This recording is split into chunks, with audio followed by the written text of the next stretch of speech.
imediatamente o Senado, não é a Câmara, imediatamente o Senado é provocado e sim, referenda essa prisão. Esse é o trâmite, esse é o caminho. A despeito dessa briga que a gente está vendo agora, né, Trump e Elon Musk, que isso já passou de uma questão pessoal, porque algumas pessoas estão comentando, mas agora que o Musk, que era o maior interessado, talvez isso não afete mais. Não, isso continua, primeiro porque já passou desse aspecto pessoal. Isso é um assunto de Estado, um assunto do Estado americano. O Estado americano está agindo. Então isso já entrou num trilho que não tem mais volta. Com o Musk, sem Musk, isso já não depende mais dele. Sejam bem-vindos, o meu nome é Bruno. Deixe o seu like e inscreva-se no canal.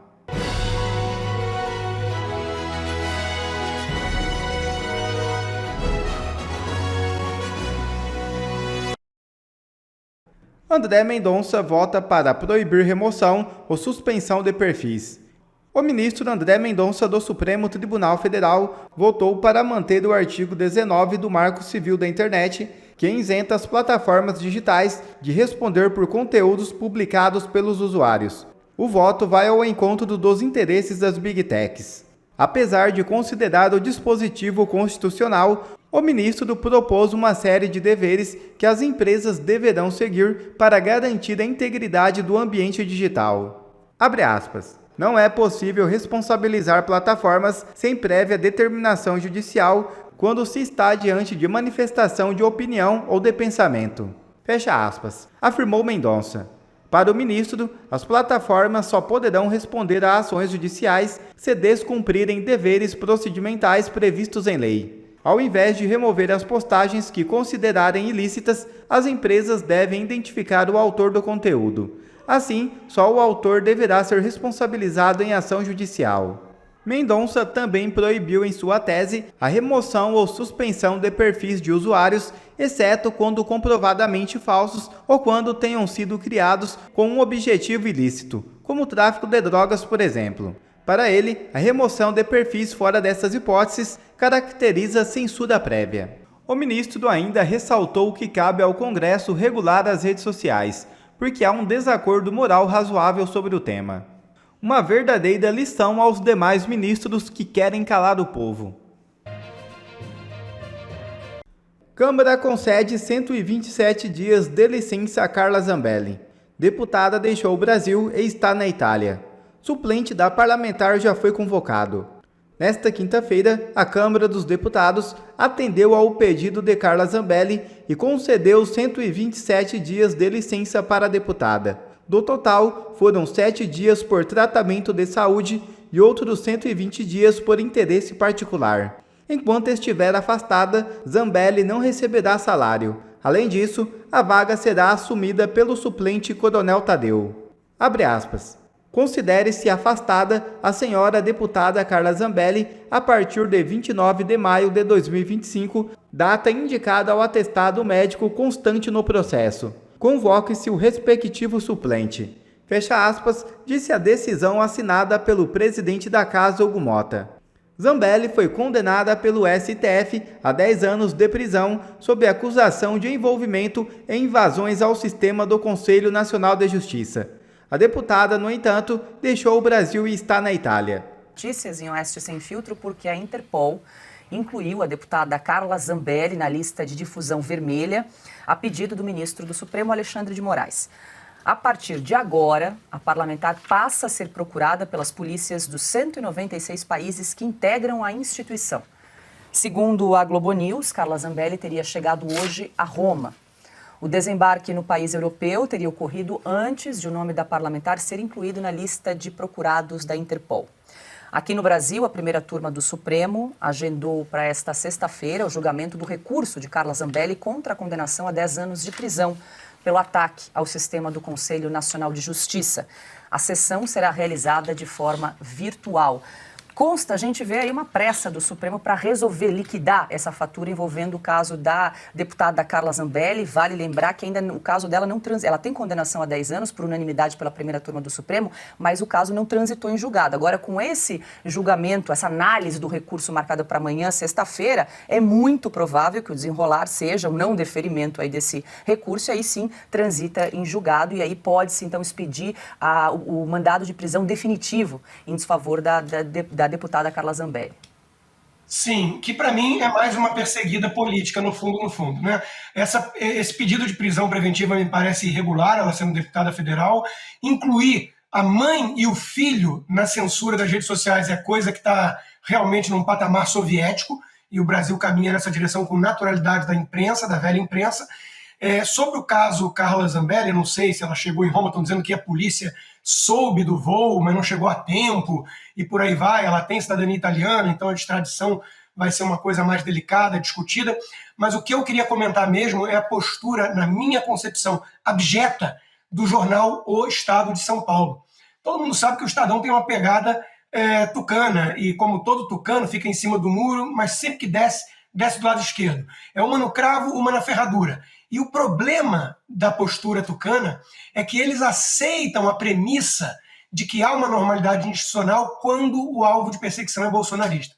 Então eles chamam de mártir de quermesse a Carla Zambelli, que é o título do editorial que eles dão hoje, e eles alegam o seguinte, que ela, condenada pela justiça, que é absolutamente imparcial, transparente, ela banca a vítima, como todo bolsonarista, dizendo que o Brasil virou um estado de exceção, coisa que não é verdade.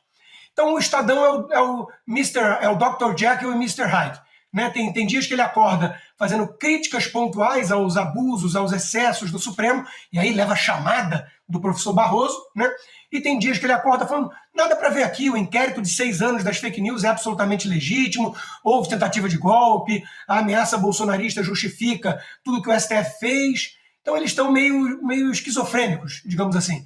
O Estadão precisa se decidir. Na verdade, a gente sabe que na prática ele já se decidiu faz tempo, e é por posturas covardes como a desse jornal que toda a ditadura avança, porque eles fazem vista grossa quando o alvo é bolsonarista. Assim como o Danilo Gentili, que agora está arrepiado porque foram condenar a 8 anos de prisão o Léo Lins, um humorista, colega de carreira, dizendo, olha, vai chegar em vocês, jornalistas.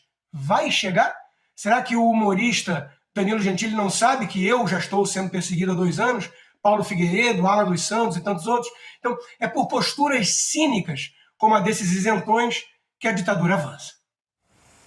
Rodrigo Constantino, deixa eu me despedir de você, meu querido. Obrigada mais uma vez pela parceria às quintas-feiras. Uma ótima noite para você. Aproveita para contar para a gente. Tem artigo amanhã seu na Oeste? Tem artigo, sim, sobre a degeneração da sociedade brasileira. Na mesma semana em que um MC, sei lá o que das contas, que faria lavagem de dinheiro para o Comando Vermelho, é solto logo depois de 4 dias e ovacionado por uma multidão, um humorista é condenado a 8 anos de prisão. Ou as pessoas param para entender que o Brasil está acabando como sociedade, ou vai ser tarde demais. Bom, Silvio Navarro, a gente está falando do caso da Carla Zambelli, que agora está em Roma, ela foi para os Estados Unidos, agora está na Itália nesse momento. E a gente estava aqui relembrando, acessamos o HD do Silvio Navarro sobre o caso do senador Delcídio do Amaral, que foi preso, e o Supremo Tribunal Federal pediu o aval da Câmara, perguntando do Senado, porque ele era senador, pela manutenção ou não da prisão do Delcídio do Amaral. Acho que vale a gente resgatar esse caso, foi lá de 2015, né, Silvio? Pela criatividade. Pois é porque em relação ao caso da deputada Carla Zambelli, é importante ressaltar o que diz a lei, o que diz a Carta, o que diz a Constituição. E não há, de fato, previsão legal de cautelar preventiva contra parlamentar. Isso não existe.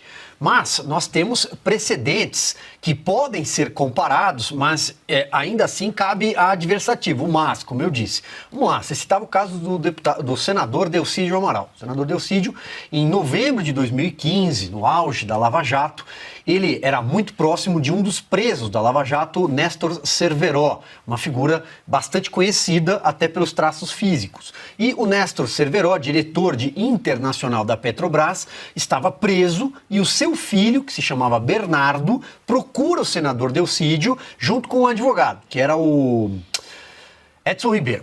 E aí eles vão com gravadores e gravam uma conversa com o Delcídio em novembro de 2015, porque o Delcídio oferecia uma tentativa de fuga para o Néstor Cerveró. Ou seja, se a prisão dele fosse relaxada, o Delcídio sempre teve uma grande influência na Petrobras. Ele foi, inclusive, funcionário da Petrobras nos governos Fernando Henrique Cardoso. E aí, nessa conversa, o Delcídio sugere que poderia pagar uma mesada para o Cerveró se o Cerveró não entregasse ele, Delcídio, e também o banqueiro André Esteves, naquela época. E o filho do Cerveró, o Bernardo, ele grava, ele vai com o celular, com a gravador, ele arma toda uma cena, pega todas aquelas informações e leva para a Procuradoria-Geral da República, e aí, a partir disso, vem o pedido de prisão preventiva contra o Delcídio por flagrante inafiançável. Essa é a única condição na qual um parlamentar, aí sim há amparo legal para que o parlamentar seja preso. É o flagrante inafiançável. Ele estava tentando obstruir a justiça. A conversa, até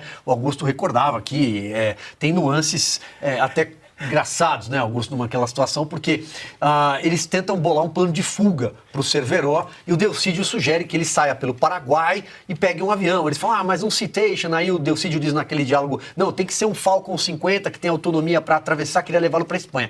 E o maluco do filho dele, que é esse que entrega as fitas, sugere que eles coloquem o Cerveró num barco, num veleiro com destino à Venezuela. Bom, acho que vale mostrar a foto do Cerveró, não deve ser muito fácil levá-lo de barco, oceano, mar aberto para algum lugar. Mas, bom, esses são momentos anedotas da Lava Jato. O que vai acontecer depois, Paula, o Delcídio vai fazer uma delação e a Câmara... Bom, imediatamente o Senado, não é a Câmara, imediatamente o Senado é provocado e sim, referenda essa prisão. Esse é o trâmite, esse é o caminho. E aí ele segue preso, depois vai fazer uma delação e no ano seguinte, aí já estamos em 2016, naquela ebulição, é o ano de impeachment, a Lava Jato se espraiando e por aí vai, e ele vai ser cassado, inclusive vai ter um mandato cassado no Senado. Isso vai acontecer muito depois, lá em maio, corre muito tempo. Então, esse é o caminho. Aí, Paula, você até dizia a comparação em relação ao caso do Chiquinho Brazão, que foi acusado de ser o mandante da Marielle Franco. No caso do Chiquinho Brazão, quando ele é preso, de novo, preventivamente, só que a Câmara é provocada. Quando o relator, o Darcy de Matos, o deputado, prepara o parecer para que a Câmara decida ou não pela prisão, ele entende, a Câmara referenda que se trata de um caso de obstrução de justiça, portanto, de flagrante inafiançável. Era até questionável, tanto que alguns parlamentares, na época, levantam a seguinte lebre. Pô, mas flagrante durante tanto tempo? Quer dizer, então que ele tentou obstruir a justiça desde que ele teria mandado matar a Marielle até agora? Mas a Câmara entende que sim, que o Supremo estava certo, que era um flagrante. Então, o que acontece? Agora, para a gente seguir a lei, claro, estamos em condições de pressão e temperatura completamente diferentes no Brasil diante de aberrações institucionais do Supremo. Mas o correto é que o Supremo provoque a Câmara e que a Câmara decida se ela pode ou não ser presa de forma preventiva. E aí vai ter um parecer, isso vai ao plenário. Este é o caminho. Então vamos aguardar. Eu entendo que vai ser muito difícil enquadrar a deputada Carla Zambelli em flagrante inafiançável. Pelo menos pelas nossas leis. O Supremo tem leis próprias. Pois é, no caso do Chiquinho Brazão foram 17 dias entre a prisão preventiva e a manutenção da prisão pela Câmara dos Deputados. E houve então esse entendimento de que seria flagrante porque seria obstrução de justiça. Mas eram anos, né? Foram 5 anos ali, enfim. Mas é uma interpretação, o direito tem dessas coisas. Agora... Mas só que o fato é que eu quis dizer, Paulo, é que assim, a Câmara confirmou. A Câmara falou, não, o Supremo... Ela foi consultada e disse, vocês estão certos, Procurador-Geral da República e Supremo. O caso do Chiquinho Brazão é flagrante, ponto. Agora, se a Câmara agora será provocada se trata de um flagrante. Se não for um flagrante, ela não pode ser presa neste momento, nas atuais condições impostas. Pois é, Piotr, agora eu toco nesse ponto. Eles estão apressando a análise dos embargos de declaração do recurso da Carla Zambelli. Foi marcado para amanhã a análise desse recurso. Logo, vai transitar em julgado e muito provavelmente será expedido, então, o mandado de prisão definitivo em desfavor da deputada Carla Zambelli. Então, é bom a gente separar a pessoa da lei, porque senão as pessoas começam a interpretar a lei de acordo com a capa do processo, que é a reclamação que nós fazemos em relação ao Supremo. Por que está andando tão rápido assim? Não é esse o tempo da justiça brasileira. Mas tudo bem, vamos imaginar que ela decidiu ser célere. Ainda assim, eu tenho uma questão legal muito clara na Constituição, e o Silvio já deixou aqui de forma cristalina. A Câmara precisa ser provocada. O Supremo não tem poder sobre um parlamentar, salvo na única exceção. É flagrante? Não, não é o caso dela. Era um julgamento que estava transcorrendo, tanto que ninguém vai alegar que ela ficou inelegível, porque ela foi condenada por uma turma, ou seja, ela tem um julgamento por uma turma tal como requer a lei. Ela perdeu. Isso ninguém vai questionar. Agora, prender a deputada por esta razão, e eu não estou julgando o mérito do processo, do que ela foi acusada e do que ela foi condenada na primeira turma. Não é nem este o ponto. A questão é, eu expresso um mandado de prisão preventiva. Ela saiu do país com o passaporte dela. Ela não tinha limitação para sair. Então, como é que eu enquadro alguém como fugitivo neste caso? Ah, mas agora eu tenho um mandado de prisão. Ela fala assim, mas como assim mandado de prisão? Que mandado de prisão é esse? Não tem que passar pela Câmara? A Câmara já autorizou você me prender? Porque esse é o regimento. Agora, vamos lá. Já está na lista da Interpol. A Interpol vai fazer, a única coisa que a Interpol faz é prender. A Interpol não põe no avião e manda de volta. É a justiça do país, o poder judiciário do país, onde ela for presa, é que vai decidir se cabe. Os advogados provavelmente vão alegar, tá, ó, perseguição política por causa disso. Você acha isso normal? Bom, aí depende da justiça daquele país. O que não se pode permitir, e este é o drama do Brasil hoje, é que você atropele a lei porque, este caso, tudo bem. Ninguém entrega um dedo porque acha que não usa, porque não funciona assim. No caso do Daniel Silveira, e os parlamentares, boa parte deles se mostra arrependido, porque assim, vamos pegar e mandar. Mas o que o Daniel Silveira tinha feito na época? Disse grosserias. Grosserias são só grosserias. Grosserias não mata ninguém, grosseria não ofende. Não. Ainda mais porque um parlamentar a Constituição autoriza. Tem direito a ele falar o que ele quisesse. Concordemos ou não, é direito dele. Ele vai responder para o eleitor dele se ele exagerou ou não. Mas isso é uma outra questão. No caso da deputada, vamos só atender a lei. A lei não permite, o Silvio explicou aqui, eu só me junto a ele nesse ponto. O Congresso permitiu, né, a prisão dele. E no caso do Daniel, o Congresso foi consultado. Eles se arrependeram do entendimento que deram ao caso. No caso da Carla Zambelli, não tem nem votação. Ele nem foi, aliás, pelo que eu sei, não foi nem provocado. Peraí, por que o Supremo acha que não precisa provocar um poder? Lá tem um presidente, tem um poder, e outra, tem uma lei escrita. Se o Supremo guarda a Constituição como deveria fazer, e não parece que esteja fazendo, mas deveria fazer, então, opa, esse é o processo. E um detalhe muito rápido, enquanto ela detém o mandato, porque até então a informação que temos é que houve um pedido para bloqueio de recursos, ou seja, o salário parlamentar. Ela pode pedir licença. Ela pode pedir a mesma licença de 120 dias do mandato. Ela é deputada, ela pode pedir uma licença. Desde que ela apresente um laudo, por exemplo, de saúde, ela pode perfeitamente pedir uma licença. E a perda de mandato também tem que ser votada no Congresso, ou no caso na casa dela especificamente, que é a Câmara. Não é a justiça que decreta a perda de mandato, senão daqui a pouco só tem um poder no país. E não é isso que diz a lei. Do Brasil que conhecíamos, isso não teria acontecido. Nós não estaríamos discutindo isso. Não, esse é o ponto. Aí nós temos hoje uma crise institucional. Exato. E a crise institucional vem dos Randolphs da vida, que perdiam a votação democrática no Congresso e reclamavam no Supremo Tribunal Federal, e aí vem o Supremo e começa a achar que eu tenho que dar opinião em tudo. Vieram presidências da Câmara e do Senado fracas, muito fracas, e eu estou me referindo especialmente a Rodrigo Pacheco, porque foi presidente do Congresso, e deu no que deu. E hoje, se não houver uma reação da Câmara, vai continuar desculpa a expressão, esse desbunde institucional. E carta do governo dos Estados Unidos para Moraes foi sem precedentes, diz o CEO da Rumble. O Departamento de Justiça dos Estados Unidos enviou uma carta repreendendo o ministro Alexandre de Moraes por ordenar censura ao Rumble. O governo Trump considera banimento do Rumble como violação da soberania nacional e liberdade de expressão. O Department of Justice descreveu as ordens de Moraes como um abuso internacional sem força legal nos Estados Unidos. O CEO Chris Pavlovski diz que a carta é sem precedentes e trata do limite claro contra a censura estrangeira. Moraes ordenou a suspensão do Rumble por não remover contas de brasileiro que busca asilo político nos Estados Unidos. Gustavo Lopes, esse assunto está rendendo e promete render muito mais, né?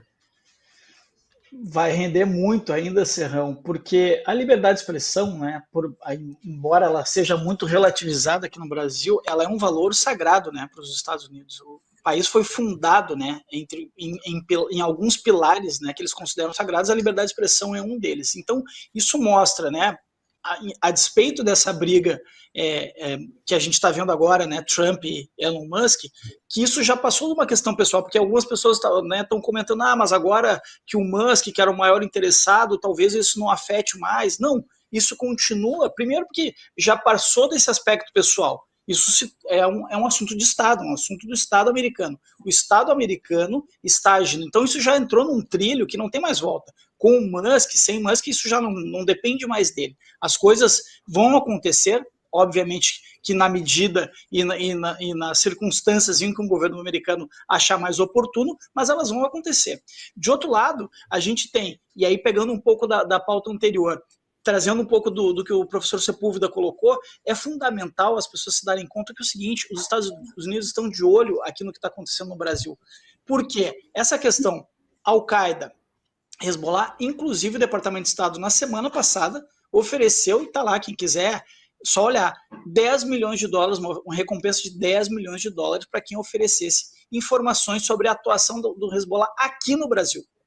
Vejam, como é que a gente vai negar que existe uma relação terrorista entre essas organizações? É evidente isso. E quando o governo brasileiro atua para tirar essas menções de um documento oficial que está sendo redigido, isso mostra que há uma intencionalidade.